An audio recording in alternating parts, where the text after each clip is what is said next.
Manisha academy channel में आप लोगों का बहुत बहुत स्वागत है। ये टॉपिक है हिंदी साहित्य का इतिहास, जो जॉर्ज ग्रियर्सन के अनुसार जो विभाजित किया गया है उस पर हम बात करेंगे। तो 4 भागों में विभाजित है। पहला आदिकाल, दूसरा भक्तिकाल, तीसरा रीतिकाल और चौथा है आधुनिक काल। तो इसका समय सीमा देख लेते हैं। आदिकाल 1000 से लेके 1050 से लेके 1335 तक, 1050 से लेके 1335 तक। भक्तिकाल है 1335 से लेके 1700 तक, और रीतिकाल है 1700 से लेके 1900 तक। आधुनिक काल है 1900 से लेके अब तक। तो इसका जो काल विभाजन है ये 4 भागों में किया गया है। आदिकाल, भक्तिकाल, रीतिकाल और आधुनिक काल। इसका जो टाइम पीरियड है, टाइम जोन है, उसको देखेंगे तो 1050 से 1335 ईस्वी आदिकाल का माना जाता है। भक्तिकाल का है 1335 ईस्वी से 1700 ईस्वी तक माना जाता है। और रीतिकाल का है 1700 ईस्वी से लेके 1900 ईस्वी तक माना जाता है। आधुनिक काल का है 1900 से अब तक जो रचनाएं की गई हैं उसको आधुनिक काल के अंतर्गत रखा जाता है। तो आगे जो है ये आदिकाल किसने कहा है? तो हजारी प्रसाद द्विवेदी जी के द्वारा कहा गया है कि आदिकाल जो है आदिकाल ही है। और चारण काल किसे कहा जाता है? तो आदिकाल को ही चारण काल कहा जाता है। ये कौन कहे हैं? डॉक्टर राम कुमार वर्मा द्वारा चारण काल को कहा गया है। किसके नाम के लिए? आदिकाल के। वीर गाथा काल भी आदिकाल को ही कहा जाता है। कौन कहे हैं? रामचंद्र शुक्ल ने कहा है। सिद्ध सामंत काल कौन कहे हैं? तो राहुल सांकृत्यायन ने कहे हैं कि ये क्या है? ये है सिद्ध सामंत काल। आदिकाल न होके ये सिद्ध सामंत काल है। किसके द्वारा कहा गया है? तो राहुल सांकृत्यायन द्वारा। बीजक या बीज पवन काल किसे कहे, कौन कहे हैं? तो महावीर प्रसाद द्विवेदी द्वारा कहा गया। हमेशा एक चीज याद रखिएगा कि ये जो है आदिकाल हजारी प्रसाद द्विवेदी जी कहे हैं, और बीजक काल कौन कहे हैं? तो महावीर प्रसाद द्विवेदी द्वारा कहा गया है। तो ये दोनों नाम में बहुत कंफ्यूजन होता है, और जब भी ये क्वेश्चन पूछते हैं दोनों, चाहे ये पूछे चाहे ये पूछे, दोनों में ये दोनों का नाम रहता है। तो हमेशा याद रखना है कि आदिकाल को आदिकाल नाम किसने दिया है? तो हजारी प्रसाद द्विवेदी। और बीजक काल बीजक या बीज पवन काल किसने कहा है? तो ये महावीर प्रसाद द्विवेदी द्वारा कहा गया है। तो ये हो गया आदिकाल। ये याद करना है, ये क्वेश्चन बहुत बनते हैं इससे कि चारण काल कौन कहे हैं, वीरगाथा काल कौन कहे हैं, तो इनको ध्यान रखना है। इसमें बेसिकली जो है वीर श्रृंगार और धार्मिकता की प्रधानता है आदिकाल में।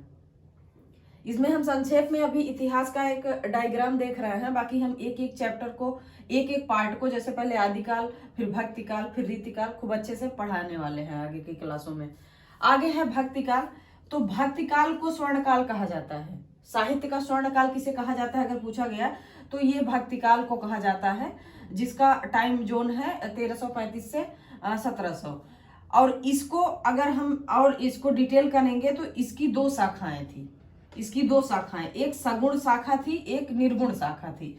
तो सगुण शाखा उसको कहा जाता है जिसमें जो साधक होते हैं वो ये किसी प्रतिमा को मानते हैं, कि जैसे हम लोग हैं, कुछ लोग हम में से सगुण होंगे, कुछ निर्गुण होंगे। जो ईश्वर के साकार रूप को मानते हैं उनको सगुण कहा जाता है, और जो निराकार रूप को मानते हैं, जिसका कोई आकार नहीं है, उसको निर्गुण कहा जाता है। तो इसको भक्तिकाल में 2 भागों में इसलिए बांटा गया कि इसके जो कवि हुए हैं भक्तिकाल के, इसमें 2 प्रकार के कवि हुए हैं। कुछ लोग जो है सगुण भक्ति शाखा के थे, जो कि ईश्वर को मानते थे साकार रूप में, उनका एक आकृति के रूप में उनको मानते थे, संकेत के रूप में मानते थे। और निर्गुण, कुछ लोग निर्गुण के हुए जो कि ईश्वर को सिर्फ हृदय में महसूस करते थे। वो उनका मानना था कि कोई भी आकार ईश्वर का नहीं है, वो निराकार है, इसलिए उनको निर्गुण के अंतर्गत रखा गया, और जो मानते थे उनको सगुण के अंतर्गत रखा गया। तो सगुण में भी 2 शाखाएं थी, एक ज्ञानाश्रयी शाखा, दूसरा प्रेमाश्रयी। तो इसके कवि जो हैं, जो संत काव्य के कवि हैं वो ज्ञानाश्रयी शाखा में आते हैं, जैसे कबीर। प्रेमाश्रयी शाखा के अंतर्गत सूफी काव्य के सारे कवि आ जाते हैं। इसमें है जायसी। ये तो एक एक एग्जाम्पल है, इसमें बहुत सारे कवि आते हैं। आगे है निर्गुण भक्ति शाखा। तो निर्गुण भक्ति शाखा में भी दो भाग हैं, एक राम भक्ति शाखा, दूसरा कृष्ण भक्ति शाखा। तो तुलसीदास जो है वो राम भक्ति शाखा के थे और कृष्ण भक्ति शाखा के रसखान थे। ऐसे और भी कवि हैं, यहाँ एक एक एग्जाम्पल लिए हैं हम। तो ये हो गया भक्तिकाल। भक्तिकाल को स्वर्णकाल कहा जाता है। ये 1335 से 1700 ईस्वी इसका टाइम जोन है। भक्तिकाल को जो है दो भागों में बांटा गया है, सगुण भक्ति शाखा और निर्गुण। तो सगुण में वो लोग आते हैं, वो ऐसे कवि आते हैं जो ईश्वर को साकार रूप में देखते हैं, उनकी एक प्रतिमा को मानते हैं, मूर्ति को मानते हैं। और इसके भी दो भाग हैं, ज्ञानाश्रयी और प्रेमाश्रयी। इसी तरह से आगे है निर्गुण भक्ति शाखा। निर्गुण भक्ति शाखा में ऐसे कवि आते हैं जो कि किसी भी रूप को मानने से इनकार करते हैं। ये इनके द्वारा माना गया है कि ईश्वर जो है हृदय में वास करता है, इसका कोई आकार नहीं है। तो इसमें आ जाते हैं। इसमें भी दो भाग है, एक राम भक्ति शाखा जिसमें तुलसीदास जी आते हैं, कृष्ण भक्ति शाखा जिसमें रसखान जी आते हैं। ऐसे और तमाम कवि हैं। आगे जो तीसरा भाग है रीतिकाल। तो रीतिकाल जो है, रीतिकाल का टाइम जोन है 1700 से 1900 ईस्वी। और इसमें जो है रामचंद्र शुक्ल द्वारा 3 भागों में बांटा गया है रीतिकाल को। रामचंद्र शुक्ल के द्वारा रीतिकाल को 3 भागों में बांटा गया है, जिसमें पहला है रीतिबद्ध, रीति मुक्त और रीति सिद्ध। तो रीतिबद्ध के जो प्रमुख कवि हैं केशवदास हैं, और रीत मुक्त के जो कवि हैं प्रमुख वो घनानंद हैं, और रीति सिद्ध के जो कवि हैं वो बिहारी हैं। रीत सिद्ध के बिहारी हुए, रीत मुक्त के घनानंद और रीतबद्ध के केशवदास। आगे हम और भी क्लास में इसको डिटेल से पढ़ाएंगे, जब ये पूरी रचनाएं इसका पढ़ेंगे देखेंगे। अभी एक फ्रेमवर्क है कि इतिहास को किस स्तर पर रखा गया है, कितने भागों में। लास्ट है हमारा ये आधुनिक काल है। आधुनिक काल को जो बांटा गया है टाइम जोन इसका है 1900 से अब तक जितनी सारी रचनाएं की गई हैं। तो उसमें इसमें जो है मुख्यतः 4 भाग आते हैं, 4 क्या 5 भाग आते हैं। तो भारतेंदु युग कहा जाता है, जिसको नवजागरण भी कहते हैं। अगला है द्विवेदी, जिसको स्वच्छंदतावाद भी कहा जाता है। इसी तरह से है अगला छायावादी युग, अगला है प्रगतिवादी और लास्ट है प्रयोगवादी। तो इतने सारे हैं जो हिंदी साहित्य का इतिहास है जॉर्ज ग्रियर्सन द्वारा जो डिवाइड किया गया है।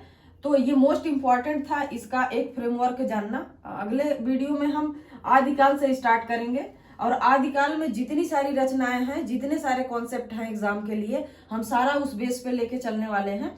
और ये आपको हर एग्जाम के लिए जहां भी हिंदी साहित्य पूछा जाता है वहां पे आपको मदद करेगा। और जितने भी सारे क्वेश्चन, जितने भी डिटेल में पूछते हैं, वो सारे क्वेश्चन आपको यहाँ से, अगर ये आदिकाल की क्लास आपने एक बार पढ़ ली तो आपको दोबारा कहीं भी पढ़ने की जरूरत नहीं होगी। और सारे क्वेश्चन आपको एग्जाम बेस पे मिल जाएंगे, यहाँ पे सारे कॉन्सेप्ट आपके क्लियर होंगे।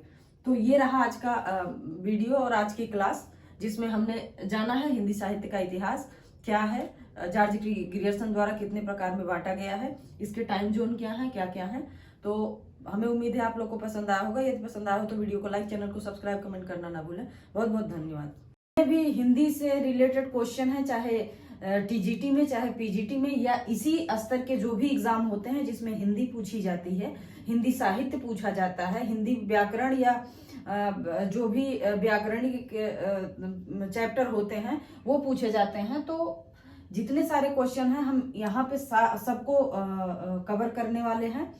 तो आज से ये नई रणनीति है, हिंदी केवल हिंदी ही पढ़ाई जाएगी। यहाँ पे आप लोगों को जो भी हिंदी से संबंधित समस्याएं होंगी सारी यहाँ पे सॉल्व की जाएंगी।